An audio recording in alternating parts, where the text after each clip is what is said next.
Si Finn Cotton, paano ba nagsimula yan? Actually, Finn Cotton started during the pandemic. Before this business, I was in the sneaker industry na rin. I was cleaning shoes and customizing. However, being that all of my businesses are in the malls, nung nagsara yung buong Pilipinas or nagsara yung buong mundo, I had to digress off of that business. To be honest with you, lahat ng pera naiwan doon. My family and I were left with just sobrang konting savings na lang. Pinaghirapan ko yung negosyo na yun. So medyo masakit nung nawala, di ba? Alam mo naman, pag ganun, pag nalulugi, di ba? So I was already decided to go back as an OFW. Pero yung wife ko, sabi niya, try mo lang one time. Try mo pa. Parang ilang taon ka na nagsusubok ng negosyo. Failure after failure after failure. Sabi niya, sayang naman kung hindi mo na ituloy, nandyan ka na. Time na yun, the only thing you could do is online. I started an online store. Bago maging sapatos, kasi walang puhunan pa, naglagay ako ng 50,000. We started selling nebulizers nung March.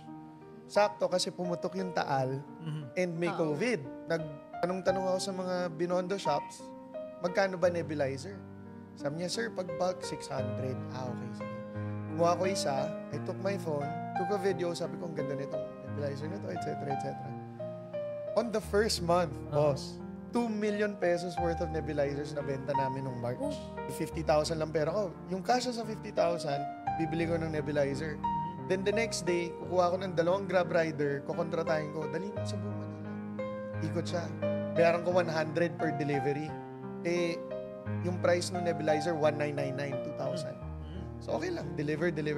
So that's a big markup, ha? Oo, kasi from 600, ha? may demand eh. After nun, sabi pa nung wife ko, meron ako naisip pa isa. Pansin mo nung panahon, June, July, gusto mo na magpagupit, walang barbershop. Di ba?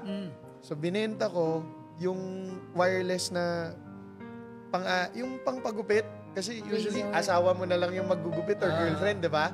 So, minarket namin ganon na pwede kang magpagupit sa bahay. Nag-rolyo na naman. Ganun na naman yung bentahan. Talagang yung demand. Manila lang kami.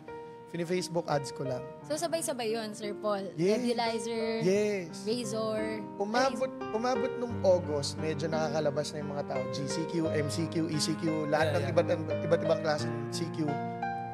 Tinry ko naman magbenta yung mga safety shoes. Ayun na, bumalik na ako sa sapatos. So, nung medyo pumutok din yung bentahan ng safety shoes, sabi ko, balik na ako sa shoe industry. Naganap ako ng supplier sa China. Then, pinangalanan ko siyang Finn Cotton. Bakit Finn Cotton? Kasi gusto mo yung brand na scalable on a global level.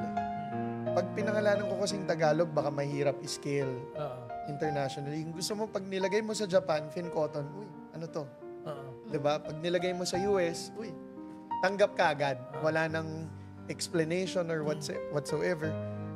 Binase ko sa pangalan, parang gano'n. Bakit Finn Cotton nga? Name ng dog ko, Finn. Okay. Tapos nag-isip lang ako ng name na synonymous to comfort, which is cotton.